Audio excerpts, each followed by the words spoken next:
Poznáme ich všetci. Sú malé, milé, plné energie a užijeme si s nimi mnoho zábavy. Naše deti.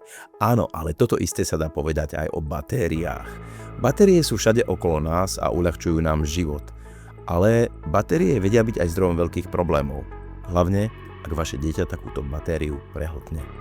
Ak dieťa prehltne batériu, hrozia dve veľké riziká. Prvým rizikom je upchatie dýchacích ciest a dieťa sa môže začať dusiť. Vtedy použite Gordonové údery alebo Heimlichov manéver. Presne tejto problematike projekt Baštrnk Seprp venoval videoklip Dusenie sa cudzým telesom deti. Samozrejme, nevždy sa dieťa musí dusiť. Menšie batérie sa vedia dostať oveľa hlbšie do dýchacích ciest. Druhým veľkým rizikom je, ak sa batéria dostane do tráviaceho traktu.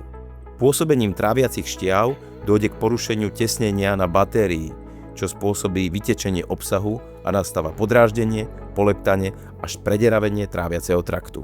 Je to život ohrozujúci stav.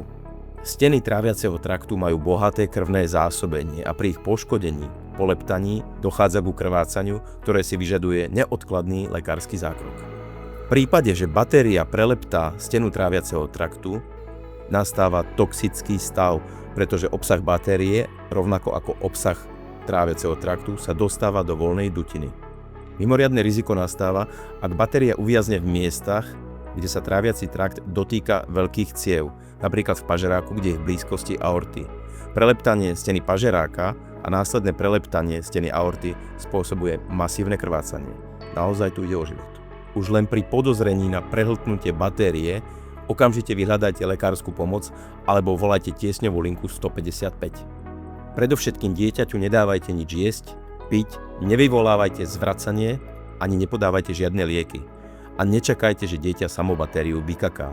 Tu ide naozaj o čas. Dbajme prosím na prevenciu. Majme naše deti pod dohľadom, aj keď nevždy sa to dá. A práve preto by sme mali nebezpečné predmety, ako sú batérie, držať mimo dosahu detí. Ak si myslíte, že takéto prípady sa nestávajú, toto sú reálne rentgenové snímky uviaznutej batérie v detskom tráviacom trakte. Národný ústav detských chorôb v Bratislave minimálne raz do mesiaca rieši prehltnutú batériu u malého pacienta z Bratislavy či blízkeho okolia. Možno si poviete, že je to málo, ale v priebehu 2 rokov je to jedna škôlkarska trieda, ktorá bojuje o život kvôli prehltnutej batérii.